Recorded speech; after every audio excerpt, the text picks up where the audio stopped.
नमस्कार, जय हिंद दोस्तों। शौर्य डिफेंस एंड फिटनेस एकेडमी के यूट्यूब चैनल में आपका हार्दिक स्वागत और अभिनंदन करता हूं। दोस्तों, आज मैं यूट्यूब पे इसलिए आया हूं वीडियो बनाने के लिए कि देश में अग्निपथ योजना को लेकर जो चल रहा है उसमें मैं युवाओं को ये कहना चाहता हूं इम्पोर्टेंट कि जो हिंसा कर रहे हैं वो हिंसा ना करें, क्योंकि इसमें हमारे देश का नुकसान है और ये हमारी संपत्ति है, हमें टैक्स करके वापस रिकवर करनी पड़ेगी। अगर आप हिंसा करके ट्रेन में आग लगा देते हो या कुछ भी कर देते हो तो सरकार को क्या करना है? टैक्स बढ़ा देना है, एक पेट्रोल में 1 रुपया बढ़ा देना है, वापस ट्रेन रिकवरी हो जाएगी। तो वो पैसा किससे लगा? अपनी जेब से लगता है।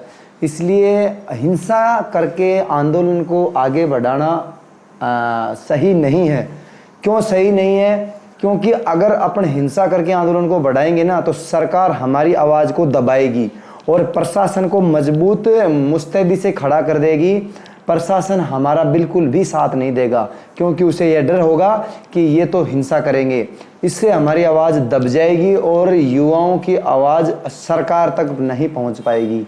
इसलिए हिंसा करना सही कतई नहीं है।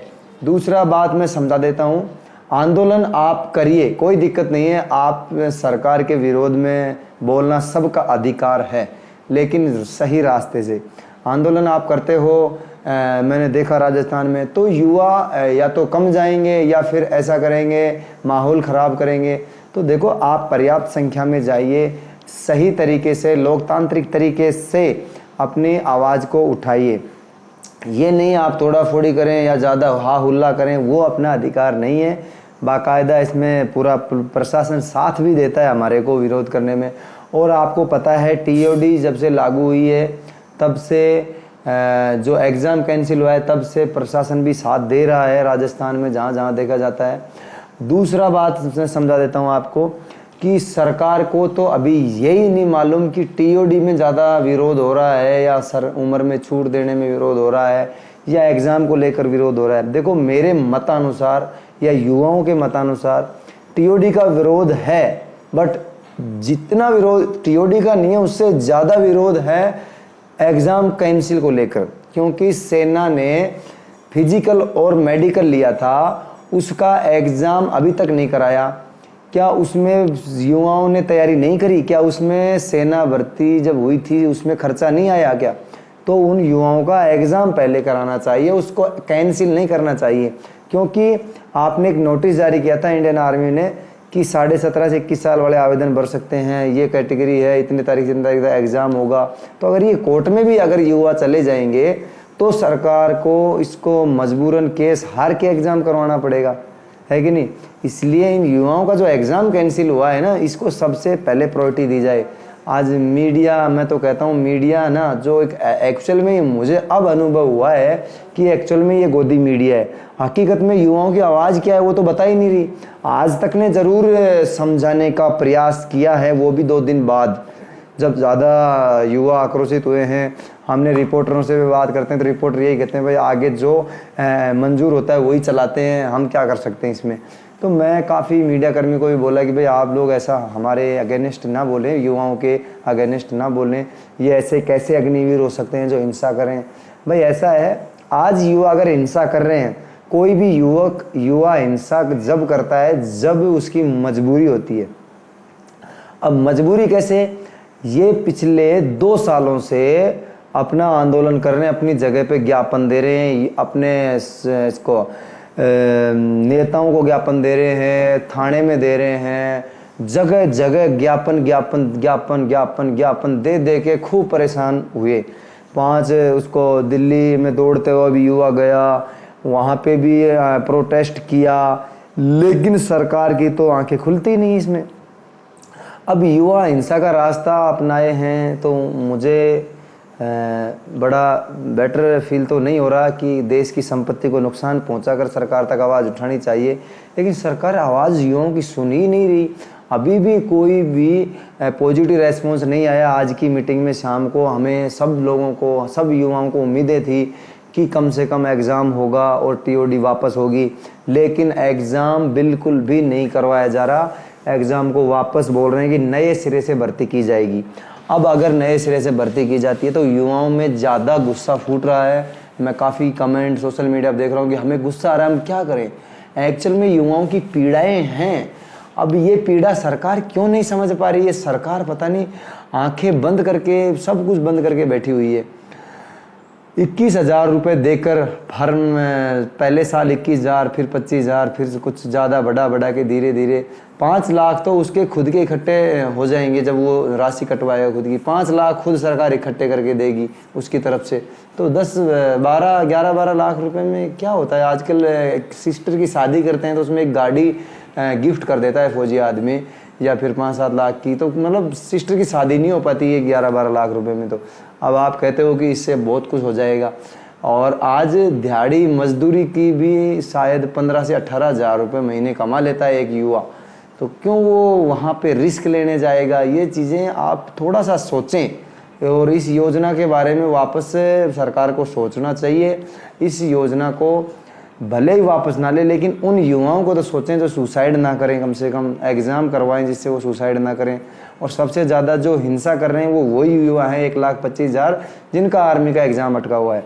तो सबसे पहले तो इनका आर्मी का एग्ज़ाम किसी भी हालत में करवाना चाहिए। एयरफोर्स के जो ज्वाइनिंग रुकी हुई है वो ज्वाइनिंग तो देनी चाहिए, क्योंकि उनकी तो सिर्फ ही ज्वाइनिंग रुकी हुई है, बाकी सब कुछ उन्होंने मिठाई भी बांट दी, घर पे उनको रिश्ते भी हो गए, सब कुछ हो गई, सिर्फ ज्वाइनिंग नहीं दी। दूसरा, एयरफोर्स का रिजल्ट जारी करने में बताओ कहाँ कोरोना और कहाँ वो आ रहा है। तो ये चीज़ें सरकार को सोचनी चाहिए, अन्यथा ये आंदोलन बहुत आगे चलेगा। कल दिल्ली में आंदोलन है और विपक्ष की पार्टियां इसका फ़ायदा उठा रही हैं। आप मीडिया कर्मी कहते हैं कि विपक्ष इसका वो कर रहा है, विपक्ष नहीं कर रहा, युवा कर रहे हैं। अब युवा जब कर रहे हैं तो विपक्ष वाली पार्टी तो फ़ायदा उठाएंगे ऑफकोर्स, लेकिन इसकी शुरुआत तो युवाओं ने की है और युवाओं की लड़ाई है। ये लड़ाई भी नहीं है, वो बहुत मतलब मजबूर हैं, गुस्से में हैं, उनका एक हक छीना गया है, इसलिए वो सड़कों पे उतर रहे हैं। नहीं, इतनी गर्मी में, राजस्थान में हर जगह इतनी गर्मी में किसी को सड़कों पे उतरने के लिए मज़ा नहीं आता है। और कोई भी युवक अगर उतरता है ना तो सोच समझ के ही जाता है, किसी के बहकाव में कोई नहीं आता। आज के दिन आज सब समझदार युवा हैं, कोई किसी के बहकाव में नहीं आता है, सब अपनी आवाज़ को उठाने के लिए जाते हैं। आपने रिपोर्टर में देखा होगा, हर आदमी अपना अपना पॉइंट रखता है और वो सही पॉइंट रखता है कि मेरे ये मांगे हैं। तो मैं युवाओं से तो ये निवेदन करता हूँ कि आप आंदोलन कीजिए, बट एक दायरे में रह के कीजिए, लोकतांत्रिक तरीके से कीजिए। और आंदोलन जब तक आपकी मांग पूरी नहीं हो जाती तब तक लोकतांत्रिक तरीके से आंदोलन करते रहिए, क्योंकि ये आंदोलन हमारी एक जगह में नहीं चल रहा है, ये पूरे देश में चल रहा है। और जब पूरे देश में ये आंदोलन लोकतांत्रिक तरीके से चलेगा तो लंबा चल सकता है। अब अपन एक पर हिंसा करके वो धारा लगा देंगे 44, फिर अपन कुछ नहीं कर पाएंगे। तो ये लोकतांत्रिक तरीके से सभी जगह में अगर आंदोलन चलता रहेगा तो सरकार ज़रूर मांग मानेगी और जल्दी मानेगी। आपने देखा किसान आंदोलन में तो एक ही जगह चला था, ये पूरे देश में चल रहा है। आपने मीडिया में देखा होगा कि पूरे राज्यों को ब्लैक तरह से दर्शाया गया है कि यहाँ आंदोलन हो रहे हैं। तो लगभग 80% भारत में ये प्रोटेस्ट चल रहा है, युवाओं की मांगे हैं और हकीकत में ये मानी जाएंगी। मुझे जहाँ तक विश्वास है सरकार को तो झुकना ही पड़ेगा। आगे 27 तारीख को हनुमान बेनीवाल जी की भी रैली है, वो भी लोकतांत्रिक तरीके से ही संपन्न होगी। उसमें सभी युवा आएंगे और राजस्थान के सभी युवाओं से निवेदन है कि रैली में ज़्यादा से ज़्यादा आप पहुँचें और एक लोकतांत्रिक तरीके से अपनी आवाज़ को उठाएं। कल दिल्ली में भी रैली बता रहे हैं प्रोटेस्ट के लिए, तो युवा काफ़ी निकल चुके हैं दिल्ली के लिए। मैं भी, हो सकता है मेरे साथ वाले आए तो मैं निकलूँ, अन्यथा मैं अभी कन्फर्म तो नहीं कह पाऊँगा कि मैं जाऊँ या नहीं जाऊँ, लेकिन जहाँ तक है मैं निकलूँगा। तो ये प्रोटेस्ट पूरे देश में इन युवाओं का प्रोटेस्ट है। आप आवाज़ उठाइए, लेकिन एक सही तरीके से उठाइए। और मैं ये कहना चाहूँगा कि मीडिया कर्मी प्लीज़ आपसे निवेदन है, इन युवाओं को आप आवाज़ को दबाइए मत, इस आवाज़ को उठाइए। क्योंकि आपके अगर YouTube पे भी लाइव चलता है तो आप उनमें कमेंट जाके देखें, आपके 90% कमेंट तो नेगेटिव मिलेंगे। आप युवाओं के विपरीत बोलते हो तो आपके सारे युवा जुड़े हुए हैं आपके समक्ष। सरकार, मैं खुद भी सरकार, बीजेपी सरकार को चाहने वाला था, लेकिन अब नहीं, क्योंकि युवाओं के खिलाफ इन्होंने कार्य किया है। ये बिल जो अभी लाए हैं ये इन्हें 2024 में भारी पड़ेगा मेरे मुताबिक। अब मुझे नहीं पता कि और लोग क्या सोचते होंगे इसके बारे में। दूसरा, जब मैं बीजेपी की सरकार को मैं खुद वोट देने के लिए गया था, मैं खुद किराया लगाकर। अब आप देख सकते हो, जब मैं गया था तभी सभी आप बाकी सभी लोग भी गए होंगे। और जब युवा ही सरकार के साथ नहीं होगा तो सरकार फिर कैसे रिटर्न होगी, यह भी बहुत ही मुझे आशंका लग रही है। बीजेपी सरकार के हम बिल्कुल खिलाफ नहीं होना चाहते, हम बहुत प्रिय मानते थे, लेकिन अब क्या करें। अब हमारी व्यवस्था है, इन युवाओं के जो साथ में बोलेगा हमें उस पार्टी को पकड़ना पड़ेगा आने वाले समय में। यह मेरा पर्सनल वो है, सभी युवाओं का मैं नहीं कह सकता, ये मेरा पर्सनल अनुभव है। और वीडियो इतना ही काफ़ी लंबा हो गया। जय हिंद दोस्तों। कोई गलती हुई हो तो मुझे माफ़ करना, मेरे शब्दों में कोई कड़वाहट किसी को बुरा लगा हो, और नेगेटिव कमेंट ना करके युवाओं के पक्ष में बात बोलो, क्योंकि जो ज़्यादातर युवा परेशान हैं, जो सुसाइड कर रहे हैं, उनके बारे में ज़रूर सरकार सोचे। और जो सुसाइड्स हो रही हैं उनको मीडिया वाले दबाएं नहीं, उनको दिखाएं कि ये सुसाइड्स एक्चुअल में हो रहे हैं। जय हिंद, जय भारत।